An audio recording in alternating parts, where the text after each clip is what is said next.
ಶ್ರೀ ಪರಂಜ್ಯೋತಿ ಭಗವತಿ ಭಗವಾನರ ಪವಾಡ. ಇದು ಮಹಾರಾಷ್ಟ್ರದ ಅಕೋಲಾದ ಅನೂಪ್ ಜೈಸ್ವಾಲ್ ಅನ್ನುವವರಿಗೆ ಆದಂತಹ ಅನುಭವ. ಅವರು ಹೀಗೆ ಹೇಳುತ್ತಾರೆ, ನಾನು ಪ್ರಸ್ತುತ ಪುಣೆಯ ಟ್ರೈಕಾನ್ ಇನ್ಫ್ರಾ ಸಂಸ್ಥೆಯಲ್ಲಿ ಕೆಲಸ ಮಾಡುತ್ತಿದ್ದೇನೆ. ಸಹಸ್ರನಾಮ ಹೋಮಕ್ಕಾಗಿ ಸತ್ಯಲೋಕಕ್ಕೆ ಭೇಟಿ ನೀಡಿದ ಸಂದರ್ಭದಲ್ಲಿ ಕಲ್ಕಿ ಆಜ್ಞಾದಲ್ಲಿ ಭಾಗವಹಿಸಿ ನನ್ನ ಉದ್ಯೋಗ ಮತ್ತು ವೇತನ ಹೆಚ್ಚಳದ ಬಗ್ಗೆ ಶ್ರೀ ಪರಂಜ್ಯೋತಿ ಭಗವತಿ ಭಗವಾನರ ಮುಂದೆ ನನ್ನ ಹೃದಯಪೂರ್ವಕ ಪ್ರಾರ್ಥನೆಯನ್ನು ಸಲ್ಲಿಸಿದೆ.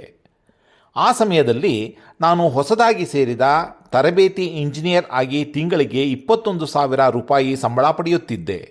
ನನ್ನ ವಿನಂತಿಯನ್ನು ದೈವಿಕ ಪಾದಕಮಲಗಳಲ್ಲಿ ಸಮರ್ಪಿಸಿದೆ. ಅಲ್ಲಿ ಪೂರ್ವಜರ ವಿಮೋಚನೆಗಾಗಿ ನಡೆಯುವ ಶಕ್ತಿಶಾಲಿ ಪಿತೃಶಾಂತಿ ಹೋಮದಲ್ಲಿ ಭಾಗವಹಿಸಲು ನನಗೆ ಮಾರ್ಗದರ್ಶನ ನೀಡಲಾಯಿತು. ಅದರ ಮುಂದಿನ ತಿಂಗಳಲ್ಲಿ ಶ್ರೀ ಪರಂಜ್ಯೋತಿ ಭಗವತಿ ಭಗವಾನರ ಅನಂತ ಕೃಪೆಯಿಂದ ಆ ಪವಿತ್ರ ಹೋಮದಲ್ಲಿ ಭಾಗವಹಿಸಿದೆ.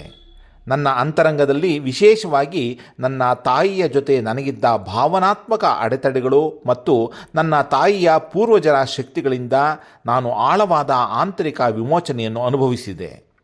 ದೀಪಾವಳಿ ರಜೆಯಿಂದ ಹಿಂತಿರುಗಿದ ನಂತರ ಅನಿರೀಕ್ಷಿತವಾಗಿ ಮತ್ತೊಂದು ಕಂಪನಿಯಿಂದ ತಿಂಗಳಿಗೆ 32,000 ರೂಪಾಯಿ ಸಂಬಳದ ಉದ್ಯೋಗದ ಪ್ರಸ್ತಾಪ ಬಂದಿತು.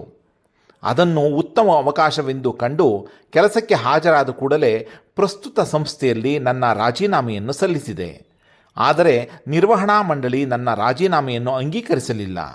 ನೋಟಿಸ್ ಅವಧಿ ಮುಗಿಯುವ ಸಮಯ ಸಮೀಪಿಸುತ್ತಿತ್ತು. ಮುಂದಿನ ಹೆಜ್ಜೆ ಏನು ಎಂಬುದರ ಬಗ್ಗೆ ಗೊಂದಲದಲ್ಲಿದ್ದೆ. ಇದ್ದಕ್ಕಿದ್ದಂತೆ ವ್ಯವಸ್ಥಾಪಕ ನಿರ್ದೇಶಕರು ಸಭೆಯನ್ನು ಏರ್ಪಡಿಸಿ ನನ್ನನ್ನು ಆ ಸಭೆಗೆ ಕರೆದರು. ನಿನಗೆ ಎಷ್ಟು ಸಂಬಳ ಬೇಕು ಎಂದು ಕೇಳಿದರು.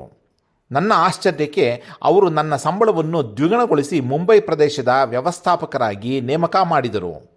ಇದು ಶ್ರೀ ಪರಂಜ್ಯೋತಿ ಭಗವತಿ ಭಗವಾನರ ಅಪಾರ ಐಶ್ವರ್ಯಾನುಗ್ರಹ ಮತ್ತು ಕೃಪೆಯೇ ಹೊರತು ಮತ್ತೇನಲ್ಲ.